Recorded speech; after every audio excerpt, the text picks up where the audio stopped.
ഏകദേശം ഒരു മണിക്കൂറോളം ക്യൂ നിന്നാണ് വോട്ട് ചെയ്തത്. വോട്ട് ചെയ്തപ്പോൾ റൈറ്റ് സൈഡിൽ കാണിച്ചത് ഞാൻ വോട്ട് ചെയ്ത പാർട്ടിയുടെ ചിഹ്നമല്ല റൈറ്റ് സൈഡിൽ കാണിച്ചത്. താമരയുടെ ചിഹ്നമാണ് വന്നത്. അതെ അതെ അതെ. അന്നേരം തന്നെ ഞാൻ ആ പോളിംഗ് ബൂത്തിൽ തന്നെ നിന്ന് അതേ പ്രസ് ചെയ്തുകൊണ്ട് അവിടെ നിന്നിട്ട് ഞാൻ പറഞ്ഞു ഞാൻ ചെയ്ത അല്ല ചിഹ്നം പറഞ്ഞു കഴിഞ്ഞു ഇനി പോരെന്ന് പറഞ്ഞു. അപ്പം ഞാൻ പറഞ്ഞു ഞാൻ ചെയ്ത ചിഹ്നം. അന്നേരം അവർ പറഞ്ഞു പരാതി ഉണ്ടെങ്കിൽ ഇവിടെ എഴുതി തരാം എന്ന് പറഞ്ഞു. അങ്ങനെ അവർ MP ഒക്കെ വന്ന് എല്ലാവരും അതിന് സപ്പോർട്ട് ചെയ്ത് എല്ലാവരും സംസാരിച്ചുകൊണ്ടിരിക്കുന്നു.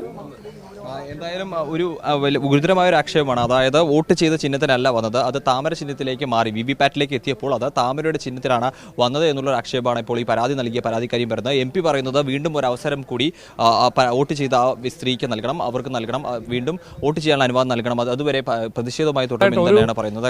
ഒരു ബൂത്തിൽ എത്ര വോട്ടുണ്ട്? ഇതിലെന്താ UDF തീരുമാനം എന്താണ്? അല്ല, അതിപ്പം അവർക്ക് വോട്ട് ചെയ്യണം, അവരെ വോട്ട് ചെയ്യിക്കണം. അപ്പോൾ ഇതിൻ്റെ അകത്ത് ഹാൻഡ് അകത്ത് പറയുന്നതനുസരിച്ച് ഇവരുടെ കംപ്ലയിൻ്റെ അടിസ്ഥാനത്തിൽ അവരെ വോട്ട് ചെയ്യാൻ പെർമിറ്റ് ചെയ്യും. അത് സെപ്പറേറ്റ് കീപ്പ് ചെയ്യുകയും ചെയ്യണമെന്നുള്ളതാണ്. പക്ഷേ പിന്നെ വീണ്ടും വോട്ട് ചെയ്യുമ്പോഴത്തേന് അവരുടെ വോട്ട് ശരിയായാൽ അവർക്ക് ഫൈൻ വരുമെന്നാണ് ഇങ്ങനെ പറയുന്നത്. അതങ്ങനെ അംഗീകരിക്കുന്നത്. ഇതാ ഞങ്ങളൊക്കെ ഒന്ന് ഹാൻഡ് ബുക്ക്.